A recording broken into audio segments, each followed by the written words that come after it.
Vamos orar juntos. Ó Senhor Deus, Pai, Santo e Misericordioso que nos ama, neste momento, nós que fomos remidos pelo precioso sangue do Senhor, estamos reunidos na presença de Deus. Agradecemos porque o Senhor nos reuniu aqui para louvar a grande graça e o amor de Deus, aprender a palavra e ter comunhão no santo povo em que o Senhor está presente. Nós cremos que também neste momento o Senhor está entre nós, que olhe para cada um de nós e sustente cada pessoa com as misericórdias mãos de Deus. Pedimos encarecidamente que o Senhor nos fortaleça cada vez mais por meio da palavra e do poder do Espírito Santo, e que concede cada um de nós mais sabedoria e poder para que possamos viver o restante da nossa vida de maneira digna, sem envergonhar Deus como verdadeiros filhos de Deus. Pedimos que o Senhor esteja com as muitas igrejas de todo o país e com as igrejas espalhadas pelo mundo inteiro. Que o Senhor sustente todos os irmãos que continuam guardando a fé e anunciando o Evangelho, mesmo nas dificuldades, com a grande graça de Deus, com a palavra e com as poderosas mãos de Deus. Em meio a esta geração má e perversa, que o Evangelho do Senhor seja anunciado com mais poder e que muitas almas que Deus deseja salvar sejam salvas. Se ainda tem alguém entre nós que não compreendeu de verdade o amor de Deus, pedimos que o Senhor abra esse coração e permita que essa pessoa conheça a grande e maravilhosa graça e o amor de Deus, seja salva pela fé e possa viver o restante da vida para a vontade e para a glória de Deus. O Senhor, que sempre nos dá a palavra necessária no tempo certo e nos ensina o caminho que devemos seguir, que também neste momento o Senhor nos mostre a sua santa vontade e nos ensine mais o que devemos fazer.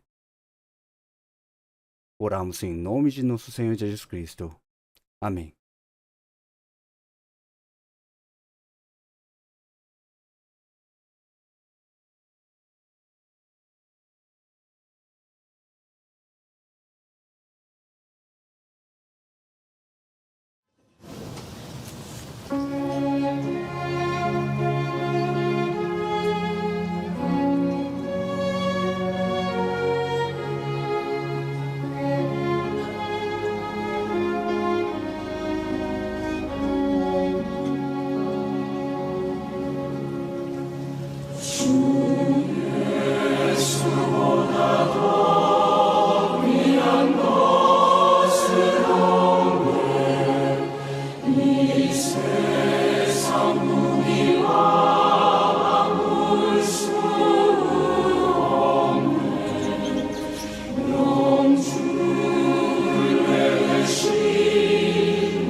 Vamos abrir a Bíblia.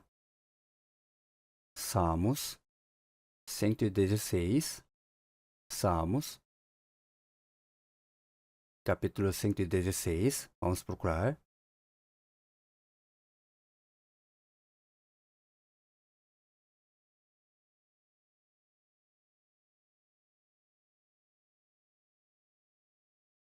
Salmos 116, versículo 8 e 9. Salmos 116, versículo 8 e 9. Vamos ler juntos. Porque tu livraste a minha alma da morte, os meus olhos das lágrimas e os meus pés da queda. Andarei perante a face do Senhor na terra dos viventes. E também, versículo 12, do versículo 12 a 14, também, vamos ler juntos. Que darei eu ao Senhor por todos os benefícios que me tem feito. Tomarei o cálice da salvação e invocarei o nome do Senhor. Pagarei os meus votos ao Senhor, agora na presença de todo o seu povo. Até aí.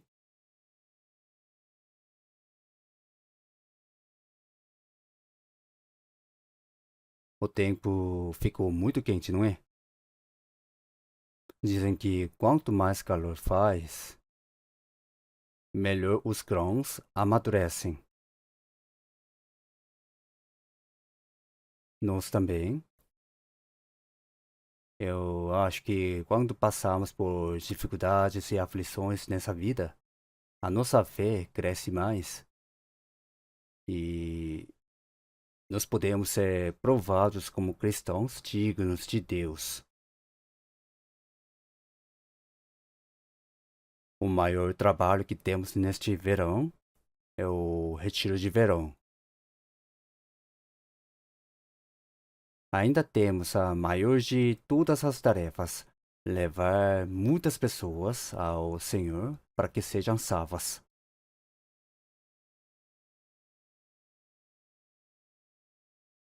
Para nos salvar, o Senhor Deus enviou seu Filho unigênito ao mundo em forma de homem. Jesus morreu na cruz para pagar pelos pecados da humanidade. Ao mesmo tempo, e para que esse evangelho fosse anunciado ao mundo inteiro, o Espírito Santo acompanha e opera por meio daqueles que primeiro conheceram a graça de Deus e foram salvos. Por isso, em Atos capítulo 1, versículo 8, está escrito: Mas recebereis o poder do Espírito Santo que há de vir sobre vós. Pelo poder do Espírito Santo, seríamos suas testemunhas desde Jerusalém até os confins da terra. Jesus disse assim. E depois que Jesus morreu, ressuscitou e subiu ao céu, o Espírito Santo desceu no dia de Pentecostes. Os 120 irmãos salvos que estavam em Jerusalém perseveravam em oração, cheios do Espírito Santo, anunciaram o Evangelho com ousadia no dia de Pentecostes. E naquele dia, cerca de 3.000 pessoas foram salvas e batizadas. Depois, mais 5.000 pessoas foram salvas. Assim, o Evangelho se espalhou primeiro por Jerusalém ativamente, depois por toda a Judeia, pela Samária, chegou a Roma, à Europa, aos Estados Unidos e mais tarde também nos países. Jesus disse: Sereis minhas testemunhas até os confins da terra, e nós somos um povo que vive no extremo leste da terra. Sempre que vou ao Japão para pregar o Evangelho, digo que o Japão, por ser uma ilha no extremo leste, é o último lugar aonde o Evangelho chega. Por isso, muitas pessoas no Japão também precisam ser salvas. Quando o Evangelho for anunciado com mais força entre os japoneses, conforme a palavra do Senhor, sereis minhas testemunhas até os confins da terra, o Evangelho será pregado e nós sabemos que depois disso o Senhor vai voltar. Por isso, quanto a nós, no retiro de verão, além de continuarmos evangelizando como sempre, todas as nossas igrejas do país têm um grande trabalho precisamos nos unir em um só coração para orar, anunciar o Evangelho e levar o Senhor, nossas famílias, parentes, amigos e vizinhos que ainda não foram salvos, para que conheçam a graça de Deus e sejam salvos. E também, eu creio que o maior número de pessoas é salvo a cada ano no retiro de verão. Quando muitos irmãos oram juntos, trabalham juntos e anunciam o Evangelho, não tem dúvida de que Deus opera entre nós. Todos nós precisamos participar desse trabalho para que aconteça uma grande obra de Deus neste ano também. Talvez este retiro de verão seja o último que nós possamos realizar. Por isso, devemos viver sempre pensando que pode ser o último. Nós fomos salvos, mas também precisamos anunciar o Evangelho a outras pessoas para que elas sejam salvas. O homem nasceu neste mundo e isso não é para simplesmente viver bem, comer bem, sofrer e depois morrer. Deus não nos enviou a este mundo para isso. Mas nós nascemos neste mundo para a nossa alma conhecer a graça de Deus e ser salva. O Senhor Jesus veio para salvar os pecadores e nós viemos para receber essa salvação. E nós, que primeiro conhecemos a graça de Deus e fomos salvos, não podemos esquecer que vivemos para anunciar o Evangelho às muitas pessoas que ainda não foram salvas, para que elas também sejam salvas. Com base na passagem que lemos hoje, eu gostaria de falar sobre o tema Vamos retribuir a graça de Deus. No domingo passado, eu falei sobre uma vida para o Senhor, como o Senhor morreu em nosso lugar e salvou a nossa alma. É natural vivermos o restante da nossa vida para o Senhor. Isso é algo muito natural. Hoje, vamos falar praticamente sobre o mesmo assunto, mas com o tema Vamos retribuir a graça de Deus.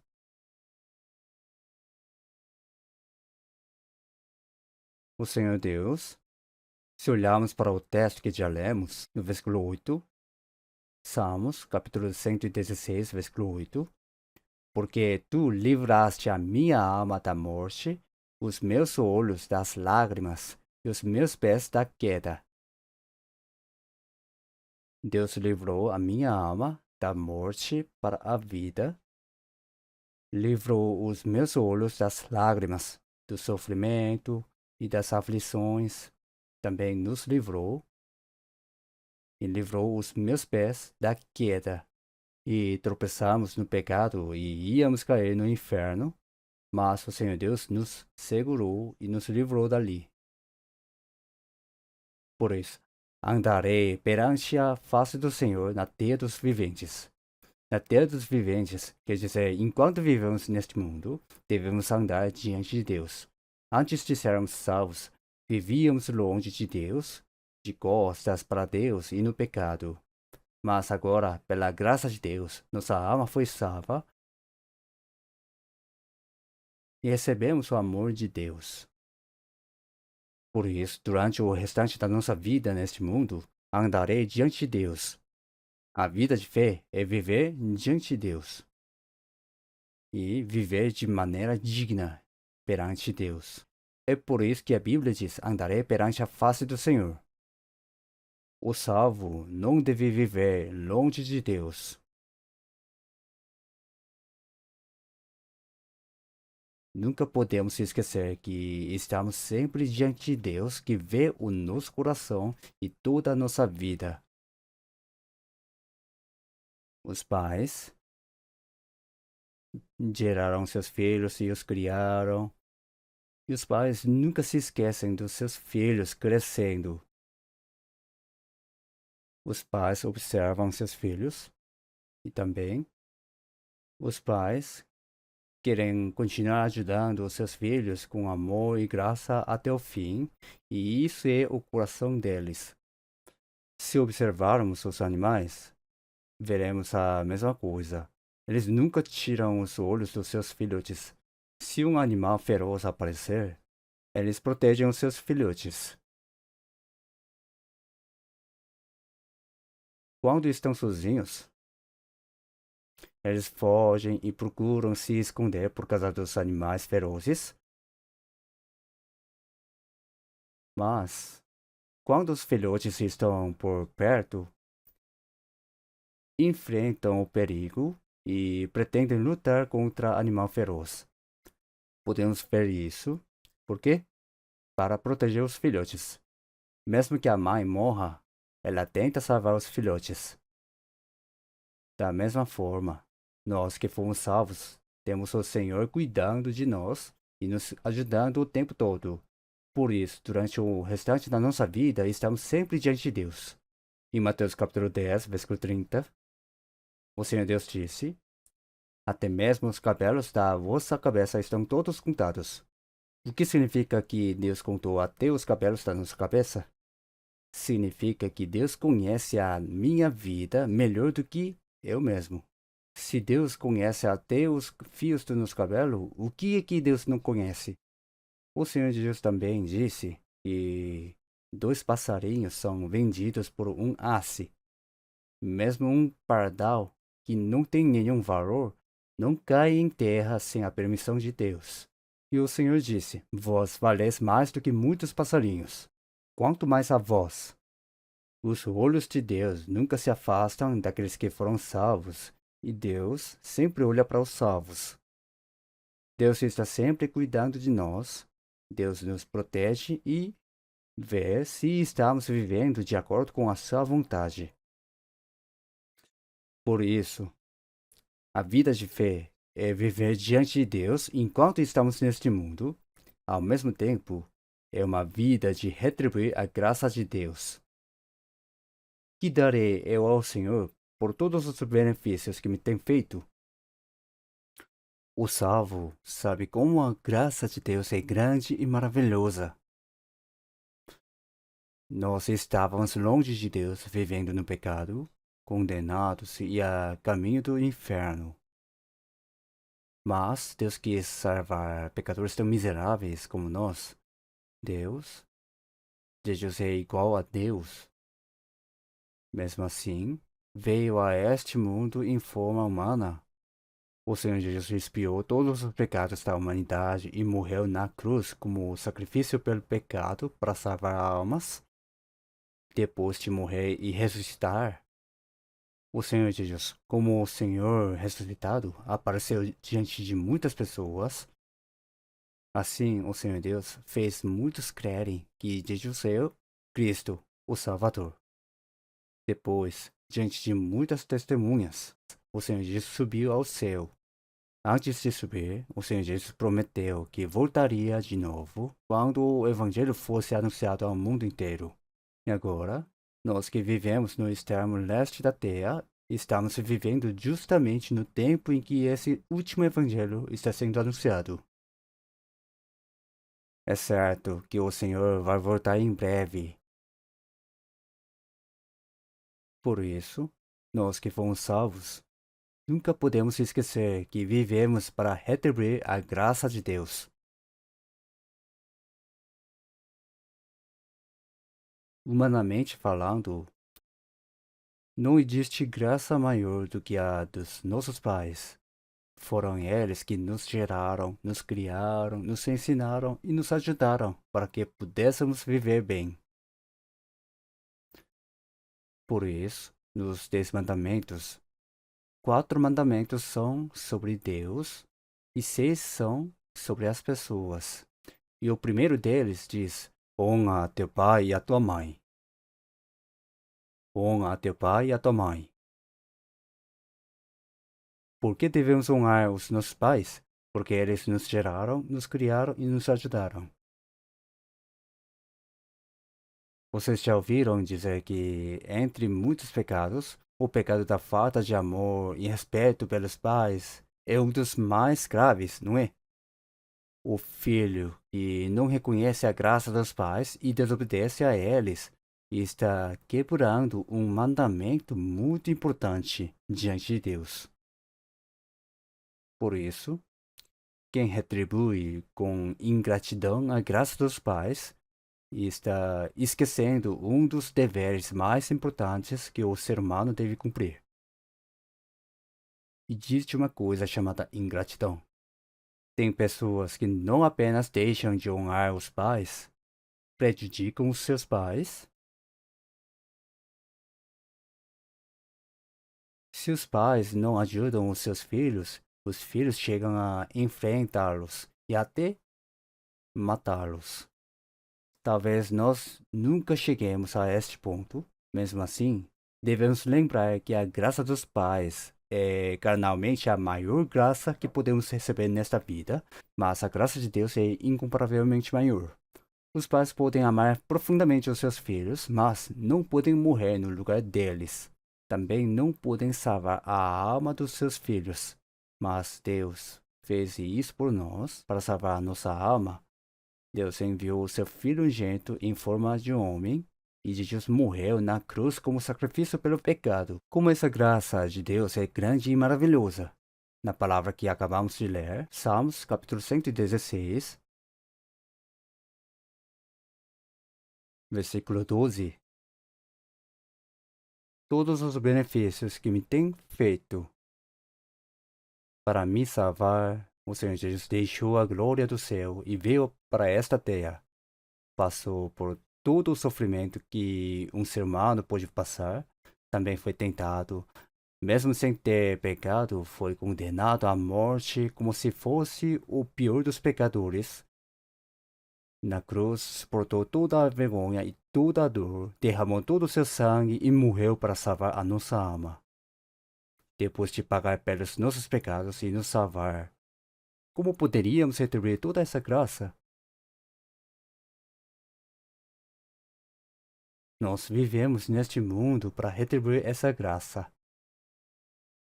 Depois que fomos salvos, a graça, toda a graça que Deus nos deu, percebemos como somos fracos para retribuir a graça e o tempo que Deus nos deu é muito curto para retribuir toda a graça que recebemos. Nunca conseguiremos retribuir tudo, nem pagar por toda essa graça. Mesmo assim, devemos viver para retribuir a graça.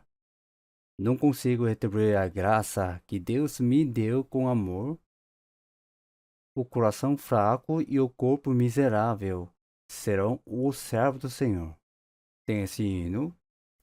Não consigo retribuir a graça. O coração é fraco e o corpo é miserável. Mas agora serei o servo do Senhor. Ser servo do Senhor significa que eu não tenho liberdade. O Senhor é a nossa vida. O Senhor é o Rei dos Reis e o Salvador que nos salvou. Por isso devemos viver o restante da nossa vida para o Senhor. É por isso que a Bíblia nos ensina como é importante viver retribuindo a graça de Deus. A Bíblia está dizendo sobre isso para nós. Salmos capítulo 103, vamos ver. Salmos 103, 103, versículo 2. Vamos ser juntos. Bendize, ó minha alma, ao Senhor, e não te esqueças de nenhum de seus benefícios. Ó minha alma. Ele está chamando a própria alma. Minha alma. A alma que Deus amou e salvou. Bendize ao Senhor. Nós, na nossa vida de fé, o louvor é algo que nunca pode faltar. O louvor. Nós usamos um inário, não é? Se vocês olharem a explicação que aparece em muitos hinos, vão ver que as letras foram escritas por pessoas que conheceram a grande graça de Deus. Depois outras pessoas colocaram melodia nessas letras e assim surgiram os hinos que cantamos hoje. Por isso, todos esses hinos falam da grande graça e do amor de Deus. Não devemos louvar somente com a boca, mas todo o nosso coração e toda a nossa vida também devem ser um louvor diante de Deus. Em Efésios capítulo 1, também está escrito: sermos para louvor de Deus. Tem a palavra que diz para louvar e também para ser para louvor. Ser, isso quer dizer que não é só a nossa boca que deve louvar a Deus, mas toda a nossa vida deve se tornar um louvor para a glória de Deus. Quem entende de música olha para uma partitura e já consegue cantar a melodia. Da mesma forma, o Senhor Deus, através de toda a nossa vida, toda essa vida será um louvor à sua graça e à sua glória. A Bíblia diz: para celebrar o meu louvor e também ser para louvor. Toda a nossa vida deve ser um louvor à graça e à glória de Deus. Por isso, ó minha alma, não te esqueças de nenhum de seus benefícios. Logo depois que somos salvos, pensamos: como posso retribuir uma graça tão grande? Mas com o passar do tempo, acabamos nos preocupando apenas com a nossa própria vida e vamos esquecendo essa graça. Então a Bíblia diz: não te esqueças de nenhum de seus benefícios. Não podemos esquecer, não podemos perder isso. Segunda Crônicas, vamos ver, Segunda Crônicas, capítulo 32. Segunda Crônicas,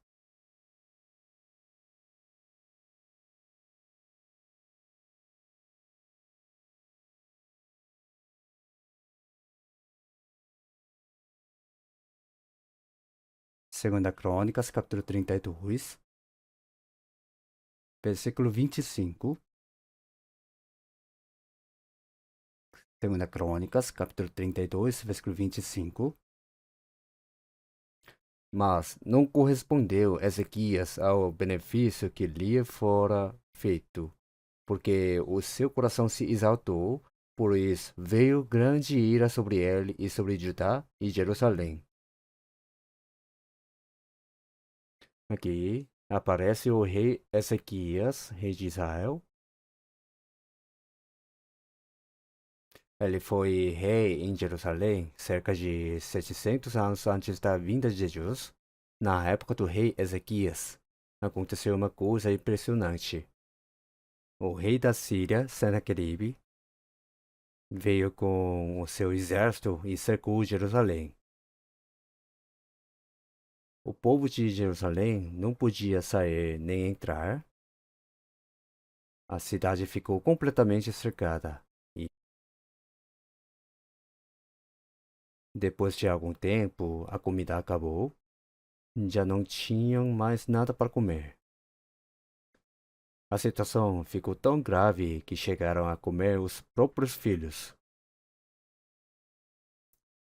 O plano era cercar a cidade completamente até que todos morressem sem ter como escapar.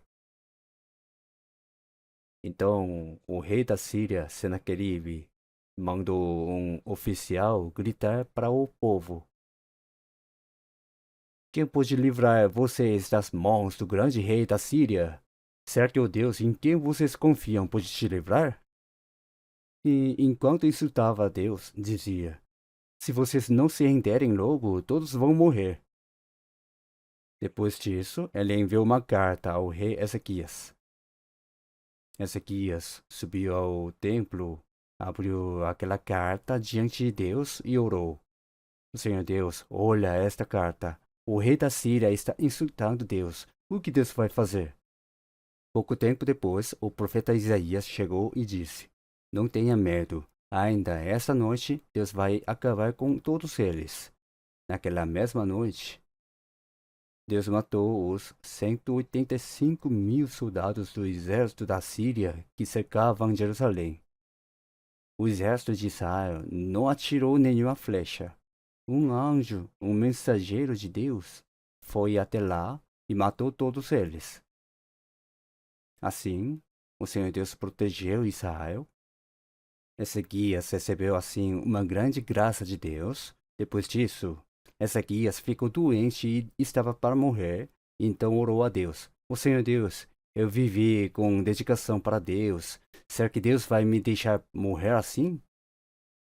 Virado para a parede, ele chorava e continuava orando. Então o Senhor Deus mandou o profeta Isaías e disse: "Está bem, eu ouvi a sua oração. Vou acrescentar 15 anos à sua vida."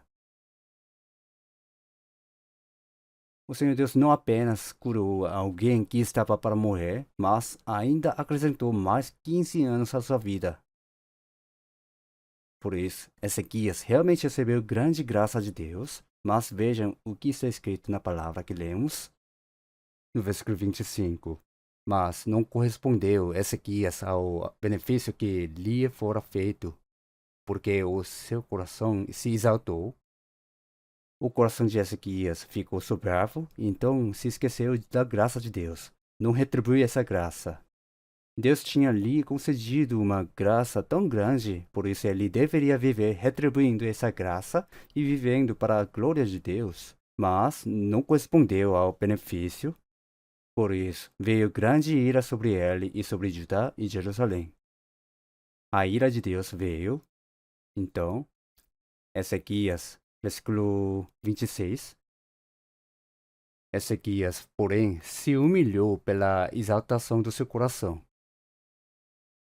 Ele e os habitantes de Jerusalém, e a grande ira do Senhor não veio sobre eles nos dias de Ezequias.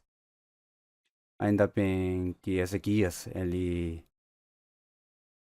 se arrependeu, reconheceu que tinha se tornado soberbo, que tinha se esquecido da graça de Deus e deixado de retribuir essa graça. Depois disso, voltou a viver retribuindo a graça de Deus. Por causa disso, Deus não trouxe durante a vida de Ezequias o castigo que já tinha decidido enviar. O mesmo aconteceu com o povo. Vocês sabem que é um grande pecado receber a graça de Deus e não retribuir essa graça? Pensem na graça dos nossos pais. Como poderíamos retribuir essa graça? Por mais que um filho cuide bem dos seus pais, nunca vai conseguir retribuir todo o amor que recebeu deles. Então, o que dizer da graça de Deus? Para salvar pecador como eu, o Senhor Deus enviou o seu Filho unigênito em forma humana. O Senhor Jesus morreu na cruz como sacrifício pelo pecado, derramou todo o seu precioso sangue, perdoou os nossos pecados para sempre e nos fez compreender essa graça para sermos salvos pela fé. Pensem em toda essa graça. Como poderíamos retribuir essa graça? Não podemos nos esquecer disso. Mas as pessoas deste mundo vivem sem conhecer essa grande graça de Deus e vivem completamente sem saber dela. As pessoas que conheceram a graça de Deus, depois de conhecer a graça de Deus e ser salvo pela fé, quem foi salvo passa a viver para retribuir essa graça, não é verdade? Não basta falar no dia em que é salvo: "Senhor, muito obrigado, Jesus morreu por um pecador como eu, por isso, muito obrigado." E pouco tempo depois, esqueci de novo? Em Apocalipse capítulo 2, a igreja de Éfeso era uma igreja exemplar. Os irmãos tinham zelo, serviam a Deus e procuravam viver de acordo com a vontade de Deus, mas a Bíblia diz que a igreja de Éfeso abandonou o primeiro amor. O que significa abandonar? Deixar o primeiro amor? Significa que quando conhecemos o amor de Deus, cremos e recebemos a salvação, esse primeiro amor deveria permanecer sempre, mas eles perderam esse amor. Por isso,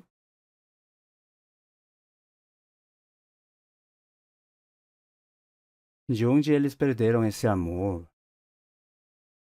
eles deveriam viver a vida que nasce desse primeiro amor, mas essa vida já não existe. Por isso, lembra-te, pois, de onde caíste, arrepende-te e pratica as primeiras obras. A vida que vem do amor, o amor não deve ficar só nas palavras. Esse amor precisa aparecer em toda a nossa vida, retribuindo a graça de Deus, mas a igreja de Éfeso deixou esse primeiro amor. Por isso disse: se não te arrependeres, tirarei do seu lugar o teu castiçal. O castiçal, em Apocalipse capítulos 1 a 3, representa as 7 igrejas onde o Espírito Santo está operando. Tirar o castiçal significa que o Espírito Santo se afasta. O Senhor Deus realiza toda a sua obra por meio do Espírito Santo. A mudança na vida do cristão é obra do Espírito Santo. O fato de muitas pessoas serem salvas também é a obra de Deus. Mas se o Espírito Santo se afasta, não sobra mais nada. A pessoa continua salva, mas não consegue fazer mais nada. Por isso, se não tiver arrependimento, tirarei o castiçal, ou seja, o Espírito Santo se afasta. Nós sabemos muito bem disso. Cada um de nós também precisa se lembrar da graça de Deus e viver para retribuir essa graça. Como posso retribuir toda essa graça? A Bíblia nos mostra muitos caminhos para fazer isso. Precisamos aprender a Bíblia e viver para retribuir essa graça. Nunca conseguiremos retribuir tudo, mas devemos retribuir essa graça. Mas quando o cristão se esquece dessa graça e vive segundo a carne, Deus fica irado.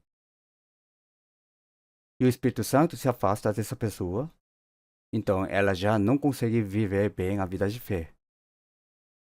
Depois que somos salvos, Deus quer continuar derramando sobre nós a sua graça em abundância. Tem bênçãos espirituais e também bênçãos carnais. Mas tudo isso se interrompe. Entenderam? Por isso, esquecer a graça de Deus na vida é um grande pecado. A ingratidão é um grande pecado. Nós nunca podemos viver desse jeito. Entre todas as maneiras de retribuir a graça de Deus, a mais importante é anunciar o Evangelho. A grande graça que recebemos de Deus deve ser anunciada por meio do Evangelho para que muitas pessoas sejam salvas.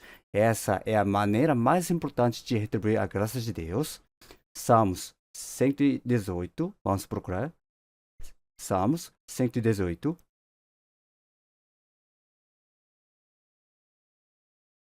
Salmos 118, versículo 17.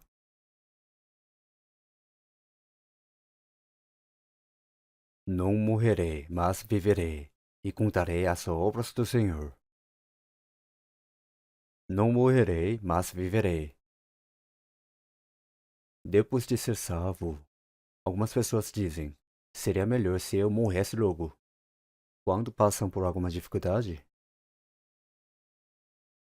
pensam: quero ir logo para a presença do Senhor. Isso pode acontecer. O apóstolo Paulo também passou por muitos sofrimentos. Houve momentos em que ele desejou partir logo para estar com o Senhor. Mas, só porque surgiram algumas dificuldades depois da salvação, querer ir logo para a presença do Senhor também não é um pensamento certo. Primeiro, precisamos viver de verdade para retribuir a graça de Deus, não é? Nem começamos a viver dessa maneira e já queremos ir para a presença do Senhor. Por isso, em Salmos capítulo 118 e versículo 17, não morrerei, mas viverei. Ainda temos um motivo para continuar vivendo. Ainda temos muito trabalho para fazer. Não morrerei, mas viverei e contarei as obras do Senhor. Que obras são essas? São as obras que Deus fez. Deus criou os céus, a terra e todas as coisas e governa toda a criação. Mas existe uma obra ainda maior. Deus enviou o seu Filho unigênito em forma humana. O Senhor Jesus levou sobre si os pecados do mundo inteiro, morreu na cruz como sacrifício pelo pecado e derramou seu sangue para perdoar para sempre os nossos pecados. Deus não poderia fazer uma obra maior do que essa. Se Deus pudesse salvar nossa alma apenas com a sua palavra e o seu poder, por que Deus enviaria o seu Filho unigênito em forma de um homem para morrer na cruz? Já que o Senhor Deus é um Deus justo, o salário do pecado é a morte. Essa é a justiça. Mas será que Deus poderia salvar apenas com a sua palavra e o seu poder a alma que estava condenada ao juízo e à perdição por causa do pecado? Nem Deus faria isso. Era necessário que alguém morresse em nosso lugar como sacrifício pelo pecado. Por isso, o Senhor Deus enviou o seu Filho unigênito, que é igual a Deus em forma humana. O Senhor Jesus levou sobre si todos os pecados da humanidade. O Senhor Jesus é Deus que se fez homem, e como homem, nunca cometeu nenhum pecado. Somente um justo pode morrer no lugar de um pecador, não é? Por isso, em 1 Pedro capítulo 3, Cristo morreu por nós para nos conduzir até Deus. O Senhor Jesus morreu em nosso lugar para nos salvar e nos levar à presença de Deus. Esse fato contarei as obras do Senhor. É isso que precisamos anunciar. Esse é o maior trabalho que temos que fazer. Em Romanos capítulo 10, versículo 14, como ouvirão se não há quem pregue? Como crerão naquele de quem não ouviram? E como pregarão se não forem enviados? Em Evangelho de João, capítulo 20, versículo 19, e nos versículos seguintes, o Senhor Jesus ressuscitado apareceu e disse: Assim como o Pai me enviou, também eu vos envio a vós. O Senhor Jesus foi enviado por Deus para morrer na cruz, derramar o seu precioso sangue e salvar a nossa alma. Depois disso, Jesus disse: Eu também vos envio. Confio a nossa missão de anunciar esse evangelho. Que missão tão grande! O Senhor realizou a obra de pagar pelos pecados da humanidade na cruz. Mas se ninguém anunciar o evangelho, quem será salvo? Como ouvirão se não há quem pregue? Como crerão naqueles de quem não ouviram? Como pregarão se não forem enviados? Se não forem enviados, como pregarão? Nós fomos enviados para anunciar o Evangelho e testemunhar a grande graça de Deus. Quem foi enviado não pode se esquecer dessa missão, não é?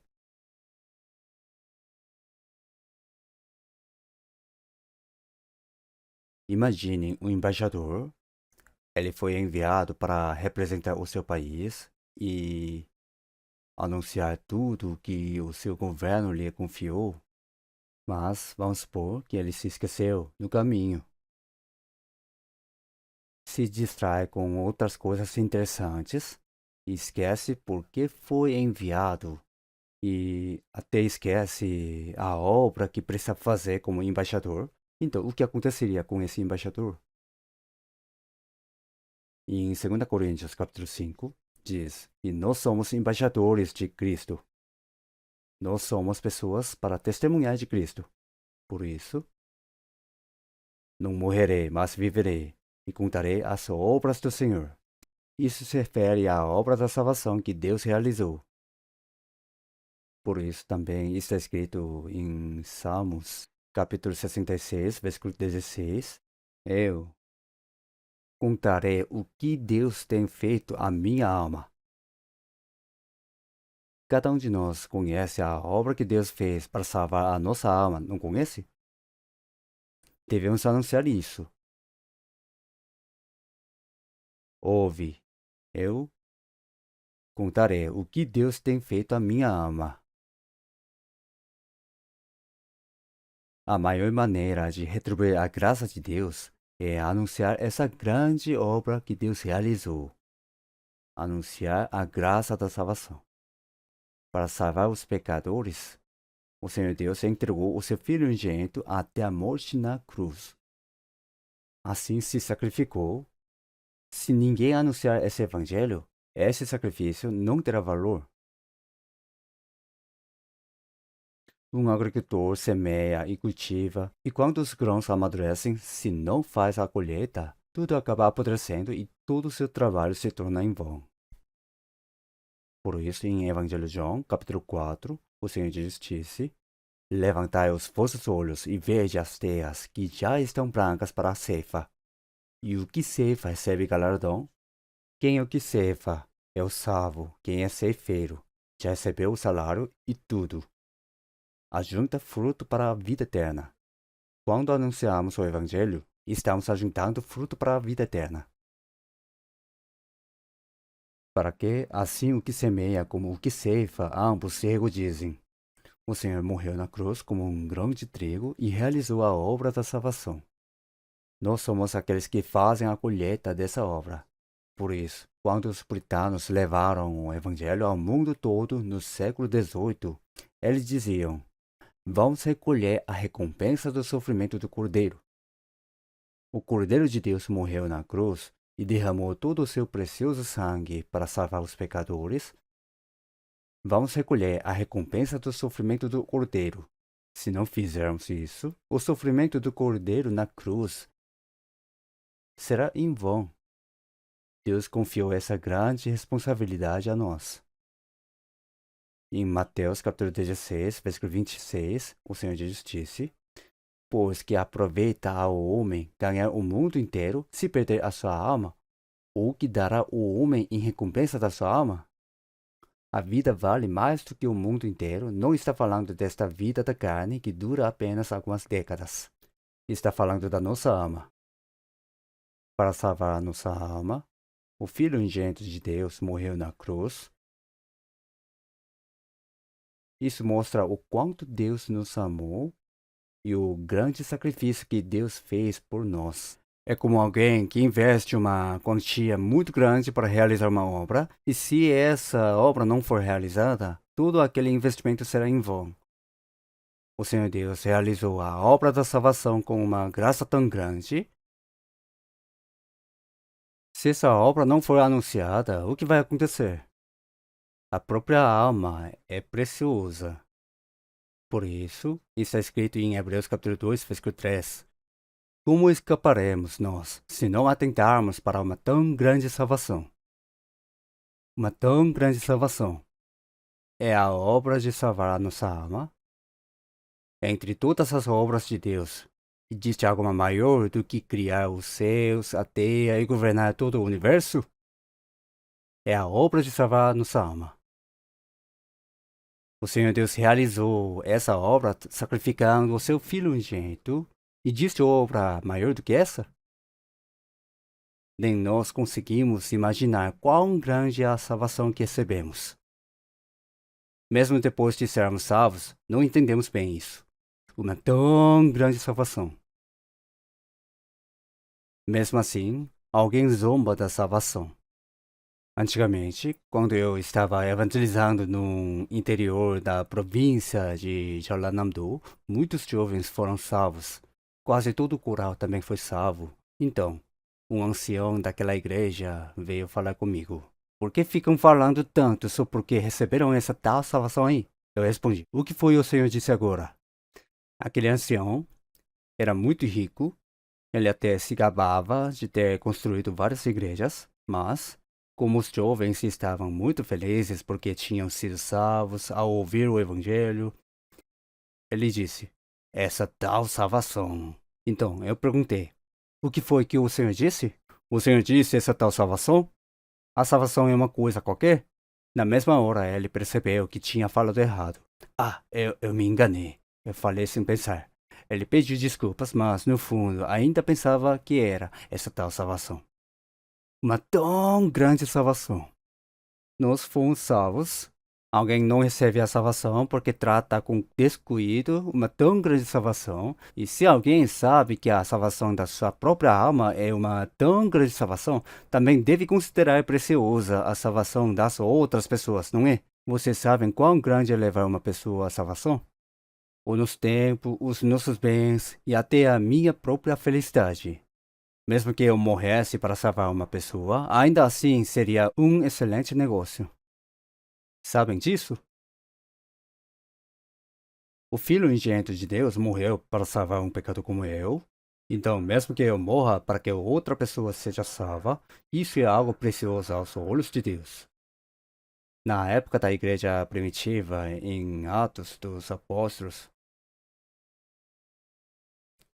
não houve um apóstolo que viveu com conforto até o fim da vida. Todos morreram como mártires, anunciando o evangelho. E não foram só os apóstolos. Em Atos capítulo 8, está escrito que houve uma grande perseguição em Jerusalém. Depois que o diácono Estevão foi apedrejado e morreu por anunciar a palavra, se levantou uma grande perseguição e todos, exceto os apóstolos, foram dispersos para toda parte. Os que foram dispersos não fugiram porque tinham medo de morrer nas mãos dos judeus.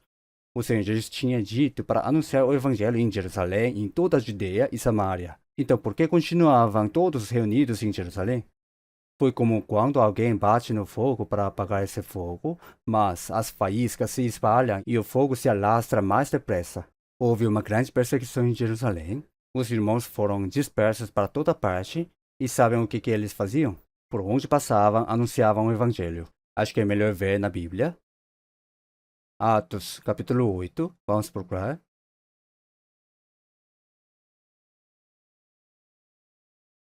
Atos, capítulo 8.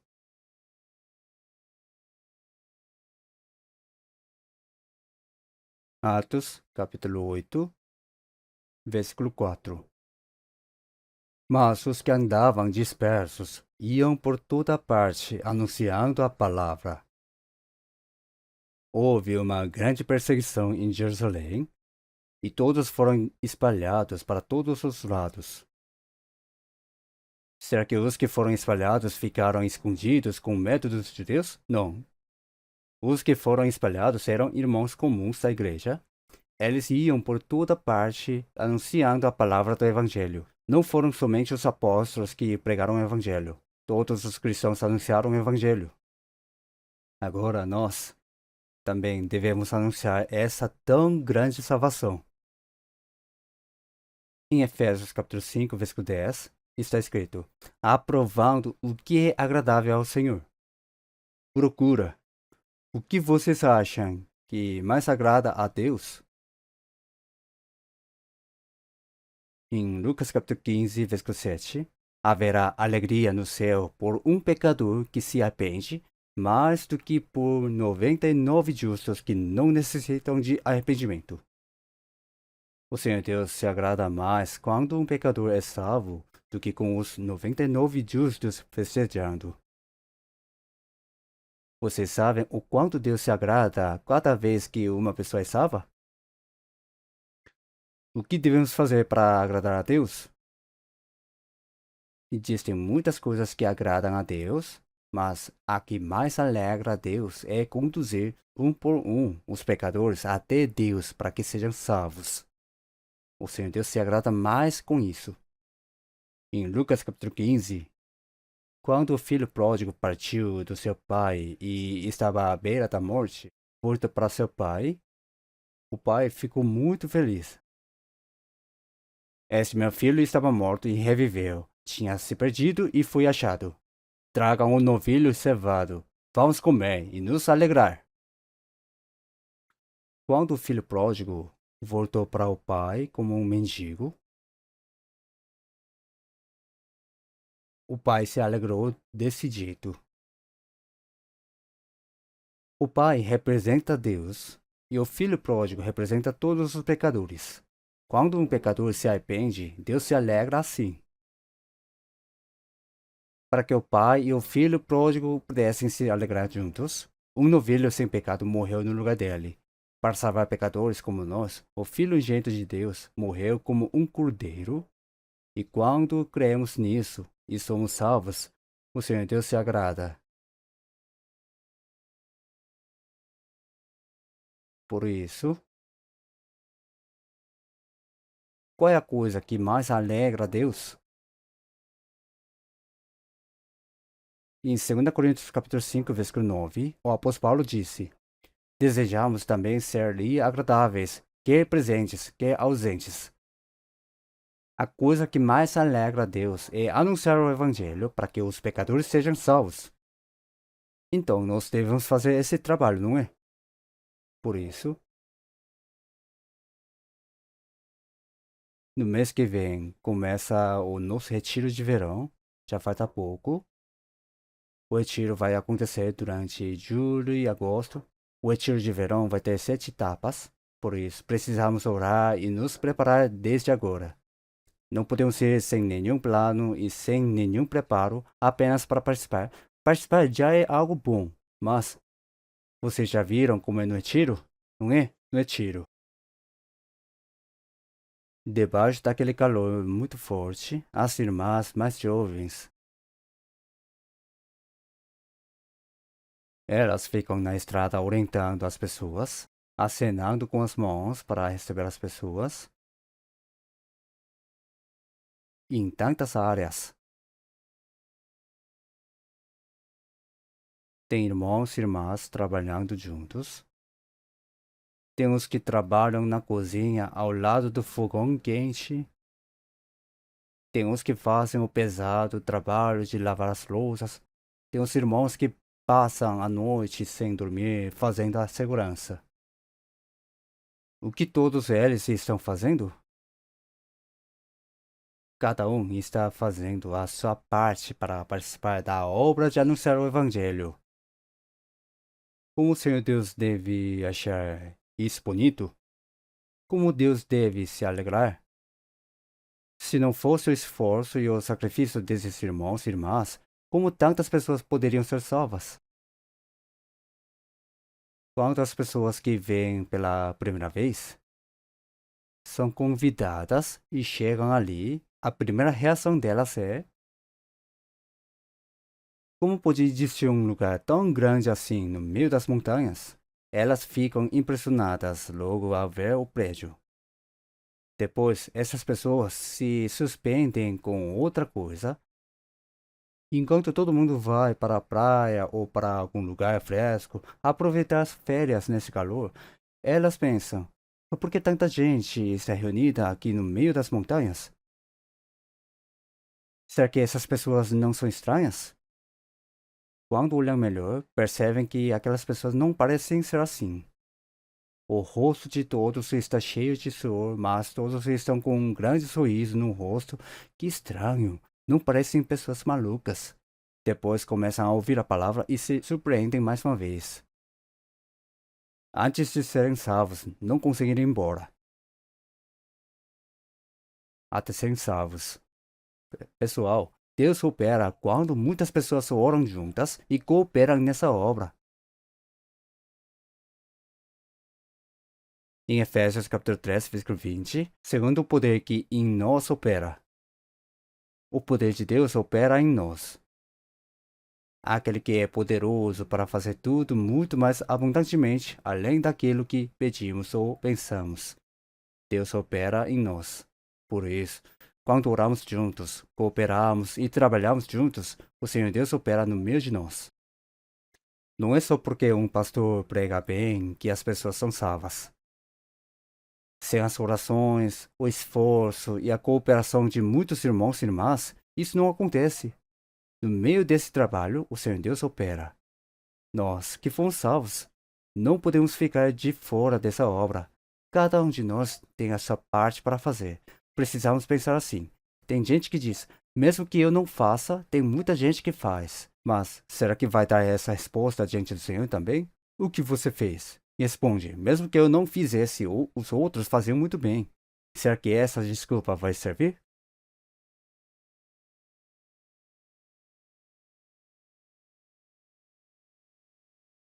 Antes de tudo, a obra de anunciar o Evangelho foi a obra que o Senhor realizou primeiro.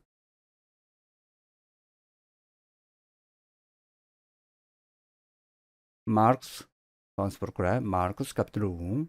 Vamos procurar Marcos capítulo 1. Marcos capítulo 1, versículo 14. Marcos 1, 14 e 15. Eu lerei, versículo 14. E depois que João foi entregue à prisão, veio Jesus para a Galileia, pregando o evangelho do reino de Deus, e dizendo: o tempo está cumprido, e o reino de Deus está próximo. Arrependei-vos e crede no evangelho. O Senhor Jesus, depois de viver 30 anos como um homem, ele iniciou o seu ministério e durou 3 anos e meio. Depois de ser batizado por João Batista no Rio Jordão, e enquanto João Batista foi preso e lançado na prisão, o Senhor Jesus foi para a Galileia anunciando o Evangelho de Deus. Qual foi a primeira obra que o Senhor Jesus realizou no seu ministério? Foi anunciar o Evangelho de Deus.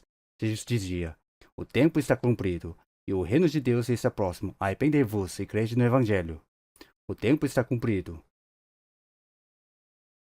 No Antigo Testamento, Deus já tinha prometido que o Cristo viria.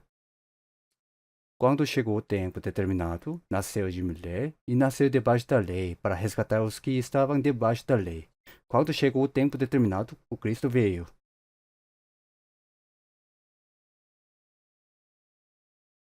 O Senhor Jesus anunciava: o tempo está cumprido.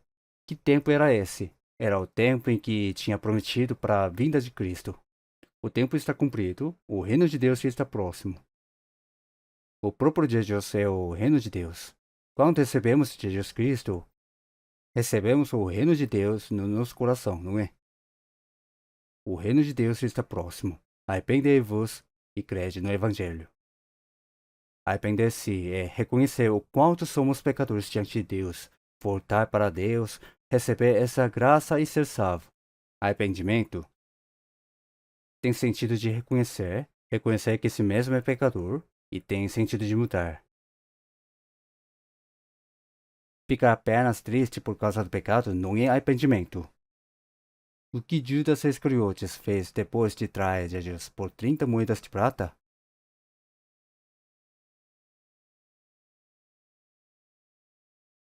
Quando Satanás, que dominava o seu coração, deixou ele e Judas voltou a si. O que foi que eu fiz? O que o meu mestre fez de errado para eu entregar Jesus?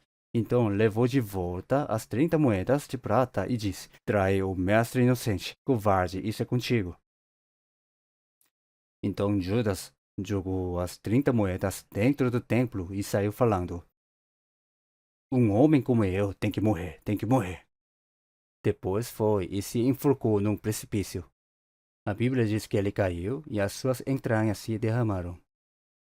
Também está escrito que aquelas 30 moedas que Judas lançou no templo foram usadas para comprar um terreno e fazer dele um cemitério para estrangeiros.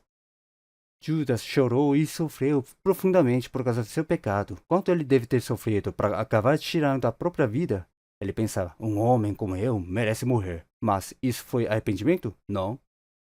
Ele se afligiu por causa do seu pecado, mas não voltou para Deus. Precisava voltar. Arrepender-se é reconhecer o pecado e receber a salvação. Se o filho pródigo apenas pensasse: vou morrer de fome aqui, e continuasse ali, ele morreria. O arrependimento foi levantar-se e voltar para o pai.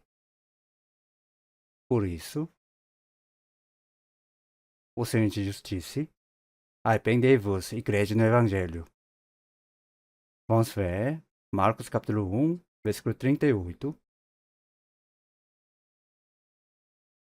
Versículo 38 e 39, eu lerei. E ele lhes disse: vamos às aldeias vizinhas, para que eu ali também pregue, porque para isso vim. E pregava nas sinagogas deles, por toda a Galileia, e expulsava os demônios. O Senhor Jesus ia para lugares desertos, passava a noite toda em oração e continuava anunciando o Evangelho por toda parte. Vamos às aldeias vizinhas para que eu pregue também ali, porque foi para isso vim. Foi para isso vim. Quer dizer que veio para pregar. Será que o Senhor Jesus veio apenas para morrer na cruz? Antes de morrer, o Senhor Jesus pregou com todo o empenho.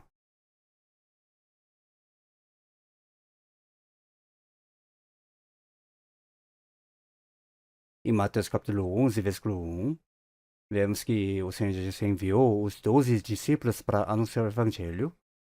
Depois de enviá-los, o Senhor Jesus também saiu para pregar. Jesus não enviou somente os discípulos. O próprio Jesus também deu um bom exemplo e continuou pregando. Uma das grandes obras que Jesus realizou foi anunciar pessoalmente o Evangelho.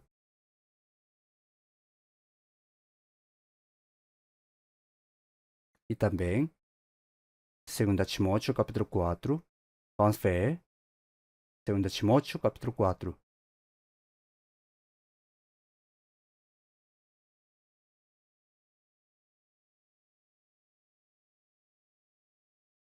Segunda Timóteo, capítulo 4, versículo 1, a partir do versículo 1, versículo 2, vamos ver.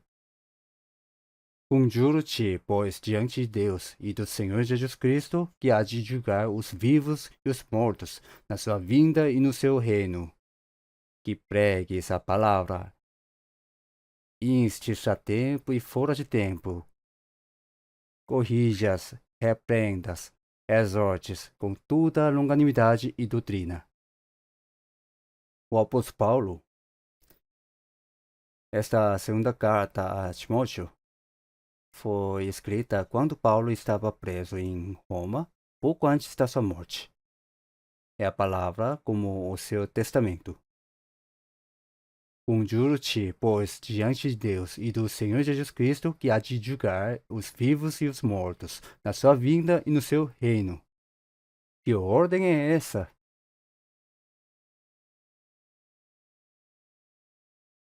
Conjuro-te, pois, diante de Deus e do Senhor Jesus Cristo, que há de julgar os vivos e os mortos, na sua vinda e no seu reino. Como essa ordem é tão solene? Praga a palavra. Insta a tempo e fora de tempo. A tempo e fora de tempo, quer dizer, seja em tempos favoráveis para anunciar o Evangelho, seja em tempos difíceis, anuncie a palavra.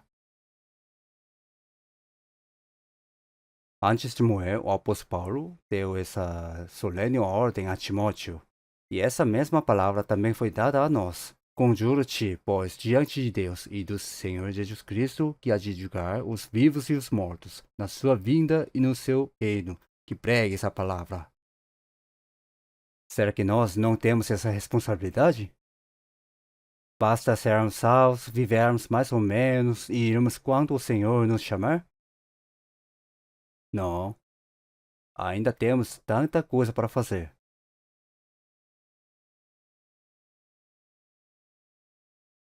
Vocês sabem quantas pessoas vivem e morrem neste mundo sem nunca ter ouvido corretamente o Evangelho da salvação?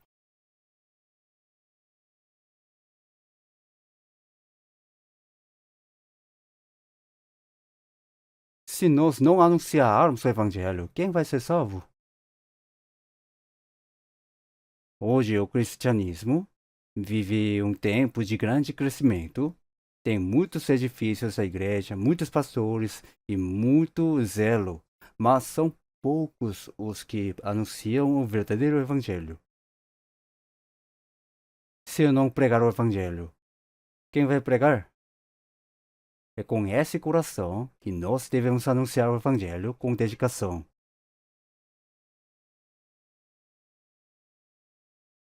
Antigamente, tinha servos fiéis que serviam ao rei. Quando recebiam uma ordem do rei, obedeciam até a morte. Também existe o soldado fiel, que entrega a própria vida pelo seu país e pelo povo para cumprir a missão específica que recebeu, não é? Nós, o Senhor é o Rei dos Reis, é o nosso Salvador, e também o Rei dos Reis. Esse Senhor nos deu essa ordem. Prega a palavra. Por isso, a obra mais importante que os cristãos têm nesse mundo é anunciar o Evangelho, levar muitas pessoas ao Senhor e ajudar elas a serem salvas. Nós não podemos tratar essa obra com descuido. Em Atos capítulo 20, versículo 24, o apóstolo Paulo disse: O ministério que recebi do Senhor Jesus. Em nada tenho a minha vida por preciosa, contanto que cumpra com alegria, para dar testemunho do Evangelho da graça de Deus. O ministério que recebi do Senhor Jesus. A graça de Deus. Essa graça é que o Filho unigênito de Deus morreu para tirar os nossos pecados e nos salvar. Não considero a minha vida preciosa para mim mesmo, contanto que eu cumpra a obra de testemunhar do Evangelho da graça de Deus. Eu entregaria 100 vidas da carne por essa obra. Será que essa missão foi dada somente ao apóstolo Paulo? Será que não tem nada a ver conosco? Basta receber a salvação, viver de qualquer jeito e depois ir para o Senhor? Não. O que vocês vão responder quando estiverem diante do Senhor? Eu morri por você, levei os seus pecados, e você, o que fez e veio? Na época da igreja primitiva, quantos apóstolos e quantos cristãos morreram anunciando o Evangelho? Vocês sabem quantas pessoas foram perseguidas, derramaram o seu sangue e até morreram para que esse evangelho chegasse até nós? Nós estamos vivendo com tanta tranquilidade. Enquanto isso, as pessoas continuam indo para o inferno. Isso não deve acontecer. Se nós também considerarmos a alma de uma pessoa mais preciosa do que o mundo inteiro e anunciarmos o evangelho a ela, Deus vai operar no meio de nós. O Senhor Deus não opera por meio de pessoas que não têm interesse na obra de Deus, que são indiferentes ou que não têm disposição para se sacrificar pelo Evangelho. Deus não consegue trabalhar assim. O Senhor Deus quer realizar uma obra ainda maior por meio de nós. O apóstolo Paulo disse: De nada faço questão, nem tenho a minha vida por preciosa. E em 2 Coríntios capítulo 11, vamos procurar. 2 Coríntios capítulo 11.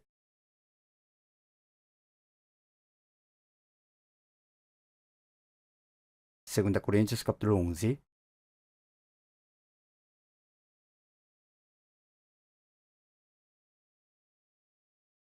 Capítulo 11, versículo 23, vamos ver. 2 Coríntios capítulo 11, versículo 23. São ministros de Cristo? Falo como fora de mim. Eu ainda mais. Em trabalhos, muito mais. Em açoites, mais do que eles. Em prisões, muito mais. Em perigo de morte, muitas vezes. Recebi dos judeus 5 quarentenas de açoites menos um.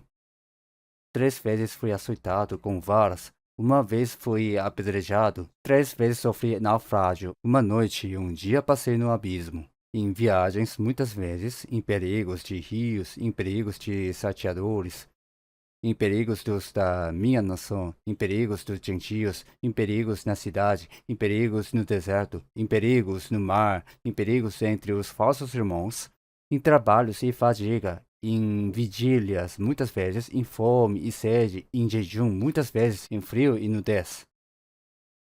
Além das coisas exteriores, me oprime cada dia o cuidado de todas as igrejas. O apóstolo Paulo não disse apenas com palavras que não considerava a própria vida preciosa para pregar o evangelho. Na vida dele, ele foi preso muitas vezes esteve à beira da morte muitas vezes, recebeu 5 vezes 40 açoites menos um, foi castigado 3 vezes com varas. Esse castigo podia até matar uma pessoa.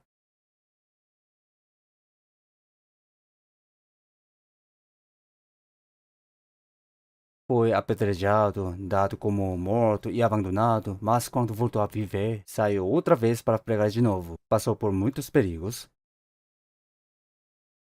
Trabalhou arduamente, muitas vezes ficou sem dormir. Passou fome e sede, ficou sem comer muitas vezes, sofreu com frio e ficou sem roupa suficiente. Quantos sofrimentos o apóstolo Paulo enfrentou? Em meio a tudo isso, o evangelho foi anunciado. Nós vivemos com tanta comodidade e mesmo assim não queremos nos esforçar para anunciar o evangelho?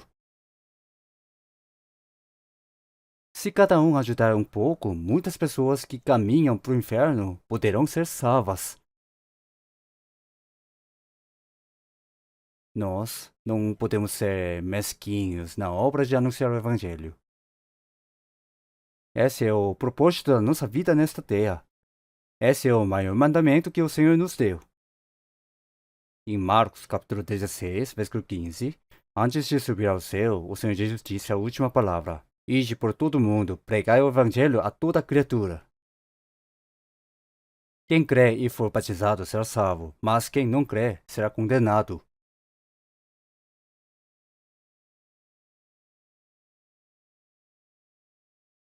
O nosso Senhor, o Salvador da nossa alma e o Rei dos Reis, deixou este último pedido antes de partir. Ide por todo o mundo, pregai o evangelho a toda criatura. Quando o evangelho é anunciado e a pessoa crê e o recebe, ela é salva. Em Romanos capítulo 1, versículo 16, porque não me envergonho do evangelho de Cristo, pois é o poder de Deus para salvar de todo aquele que crê. Quando pregamos o evangelho, um pecador que iria para o inferno é salvo. Existe obra maior do que essa? Eu fui salvo, minha família também, mas ainda tem meus parentes que não foram salvos. Será que cumprir o nosso dever é anunciar o evangelho apenas para a nossa família? Na verdade, é claro que enquanto vivemos neste mundo, é natural pregar o evangelho à nossa família, aos nossos parentes e às pessoas mais próximas. Mas, quando estivermos no céu, não vai ter mais laços familiares. O afeto humano desta vida pertence apenas a este mundo. Diante de Deus, tanto faz se quem é salvo é alguém da nossa família ou outra pessoa. Se alguém só se preocupa em anunciar o evangelho à própria família e não tem nenhum interesse em pregar o evangelho aos outros, isso não é correto diante de Deus. Nós devemos trabalhar para que muitas pessoas sejam salvas por meio da pregação do evangelho. Por isso,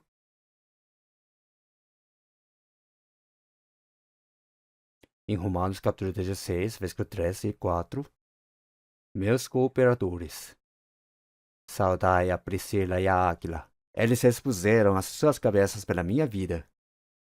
Priscila e Áquila. Eles eram judeus salvos. Então, em Corinto, eles trabalharam juntos com Paulo enquanto anunciava o evangelho em Corinto. Eles faziam tendas. Priscila é mulher e Áquila. Áquila, ele é homem, seu nome já é masculino. Priscila é mulher, mas por que o nome de Priscila aparece primeiro? Áquila também foi um homem excelente, mas ela se descartou mais. Paulo os chamou de meus cooperadores. Está escrito que Priscila e Áquila expuseram as suas cabeças pela vida de Paulo. Será que foi simplesmente por Paulo como homem? Eles expuseram as suas cabeças por causa do evangelho que Paulo anunciava. Por isso, acompanharam Paulo em muitos lugares e anunciaram o evangelho junto com ele. Priscila e Áquila são excelentes. E em Filipenses capítulo 4, versículo 3, vemos que havia irmãs na igreja de Filipos, aquelas mulheres que trabalharam comigo no Evangelho. Mulheres, quer dizer, irmãs. Havia irmãs que se dedicavam junto com Paulo à obra do Evangelho.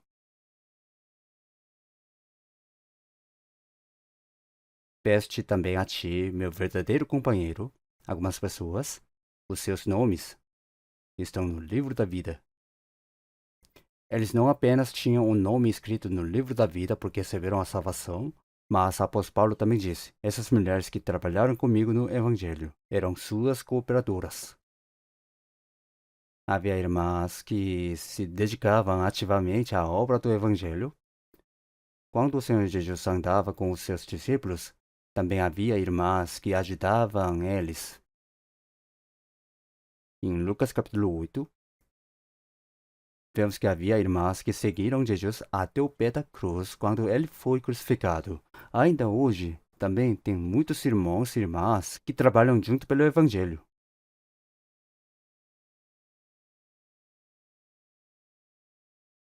E em Colossenses capítulo 4, versículo 11, menciona alguns irmãos pelo nome e diz: são estes unicamente os meus cooperadores no reino de Deus.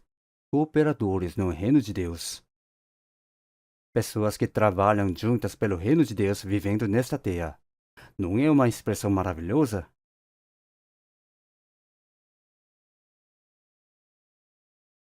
Não precisamos viver tentando parecer importantes diante deste mundo. Cooperadores no reino de Deus vivendo nesta terra. Aqueles que vivem no tempo, mas trabalham pela eternidade. Aqueles que vivem num mundo material, mas trabalham pela obra espiritual. Aqueles que vivem no tempo, mas trabalham pela eternidade. Isso é algo realmente grandioso, não é? Mas quem entende isso? Não importa qual seja a profissão de um cristão, a profissão é apenas um meio de viver. O propósito da nossa vida é anunciar o Evangelho. É essa a obra que nós devemos realizar. Cristo, que é igual a Deus, deixou a glória que tinha junto de Deus, veio a este mundo em corpo humano e consumou a obra da salvação, entregando a própria vida na cruz.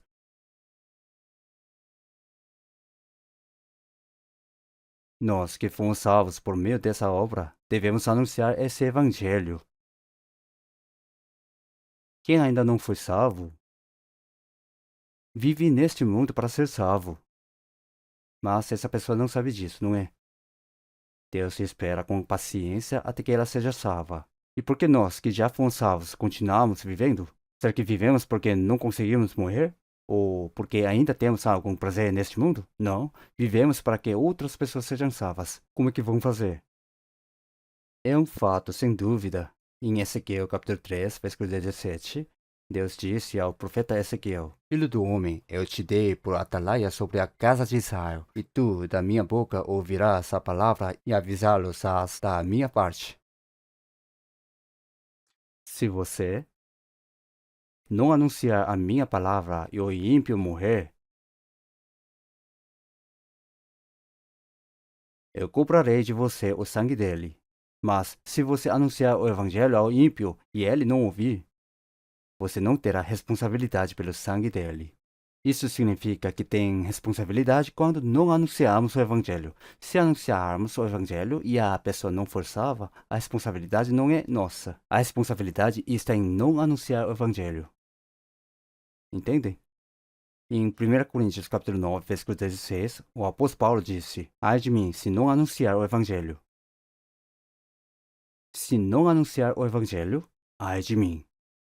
Qualquer tipo de ai tem a responsabilidade bem séria. A Bíblia, Provérbios capítulo 24, vamos procurar. Provérbios capítulo 24. O Antigo Testamento, Provérbios capítulo 24. Vamos ver versículo 11.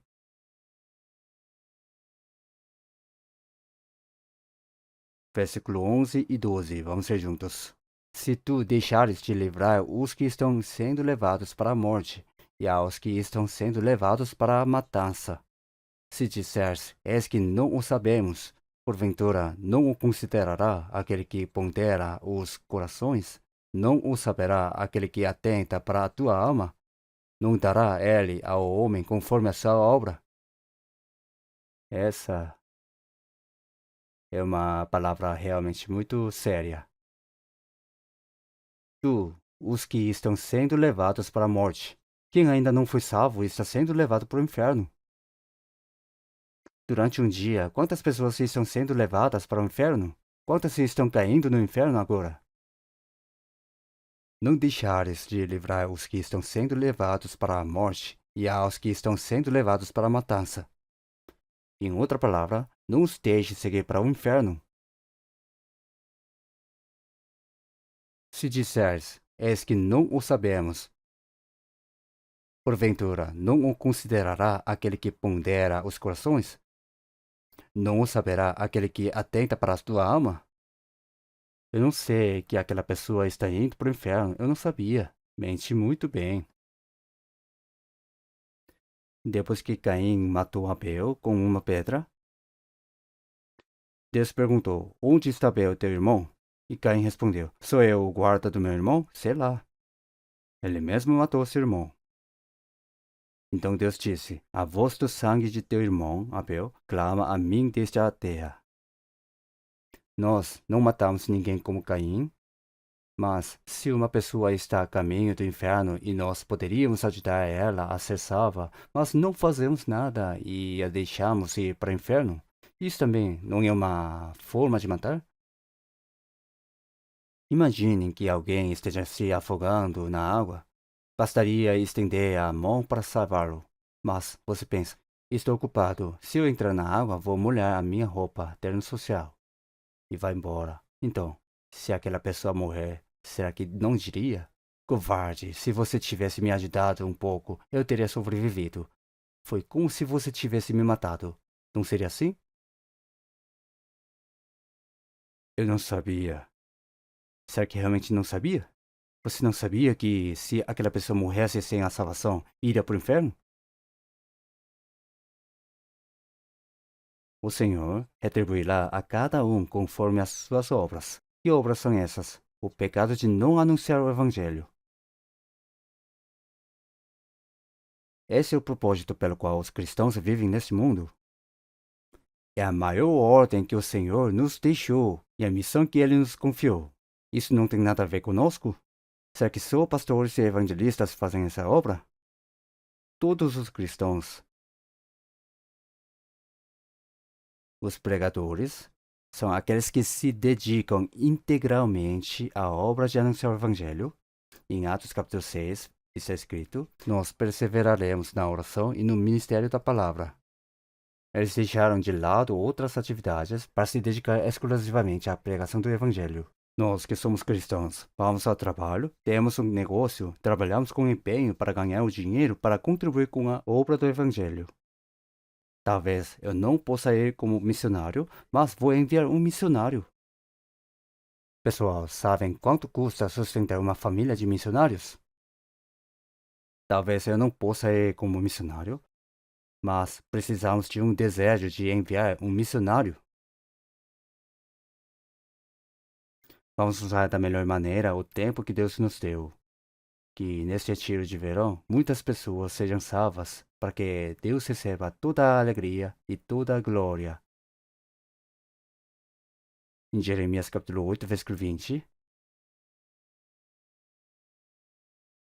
Passou a cega, findou o verão, e nós não estamos salvos. A colheita está chegando ao fim. Logo virá o inverno, e muitos ainda não foram salvos. Não tem ninguém que nos salve. Vocês sabem quantas pessoas ainda estão esperando a salvação? Tem tantas almas esperando. Os grãos já amadureceram e precisam ser recolhidos antes que passe o tempo da colheita. Os ceifeiros estão esperando com a foice na mão, e ninguém vem. Por isso Jesus disse, a seara é realmente grande, mas poucos são os trabalhadores. A colheita é grande, mas os trabalhadores são poucos. E dos poucos que existem, alguns ainda estão dormindo. Em Provérbios capítulo 10, versículo 5, o que dorme na cega é filho que envergonha. Antes que termine o tempo da colheita, devemos recolher pelo menos algumas espigas como criança. A última colheita está chegando ao fim. Não podemos ficar distraídos sonhando com coisas sem importância. Por isso, em 2 Pedro capítulo 3, versículo 8 e 9, está escrito que Deus é paciente e espera, porque não quer que ninguém pereça. Para Deus, um dia é como 1000 anos, e 1000 anos como um dia. Enquanto Deus espera com paciência, nós devemos anunciar o Evangelho. Para este retiro de verão, precisamos nos planejar desde já. Façam planos com antecedência, orem desde agora. Convidem aquela pessoa para o retiro. Falem com ela mais de uma vez. Demonstrem amor e bondade. Então, Deus moverá o coração dessa pessoa. Não podemos simplesmente deixar o tempo passar sem fazer nada. Nós temos uma responsabilidade. Quem já foi salvo tem a grande responsabilidade de pregar o Evangelho aos que ainda não foram salvos, para que também recebam a salvação. Por isso, vamos nos preparar desde agora para este retiro de verão. Vamos planejar, orar e nos preparar para que Deus realize uma grande obra e muitas pessoas sejam salvas. Espero que todos possam cooperar juntos assim. Em tudo, é preciso fazer planos e se preparar com antecedência. Assim poderemos alcançar bons resultados. Vamos orar juntos. Ó Senhor Deus, Pai misericordioso, nós estávamos longe de Deus e vivíamos no pecado. Para nos salvar, o Senhor Jesus recebeu em nosso lugar a condenação e o juízo que nós merecíamos. O Senhor Jesus morreu na cruz e, pelo precioso sangue que derramou, perdoou todos os nossos pecados para sempre. E assim nos salvou, agradecemos de verdade. O nosso corpo e a nossa alma foram comprados pelo sangue do Senhor. Somos do Senhor. Que o restante da nossa vida seja dedicado a anunciar aos que ainda estão perdidos a grande e maravilhosa graça que Deus nos concedeu para que muitas pessoas sejam salvas e Deus realize uma grande obra. Pedimos também que Deus fortaleça o coração dos nossos irmãos e irmãs para o próximo retiro de verão. Que Deus use cada um conforme a sua vontade e realize uma grande obra, salvando muitas pessoas. Que o Senhor Deus Pai receba toda a alegria e toda a glória por meio da salvação de muitas almas neste retiro. E que Deus use preciosamente cada um de nós conforme a sua vontade. Oramos em nome do nosso Senhor Jesus. Amém.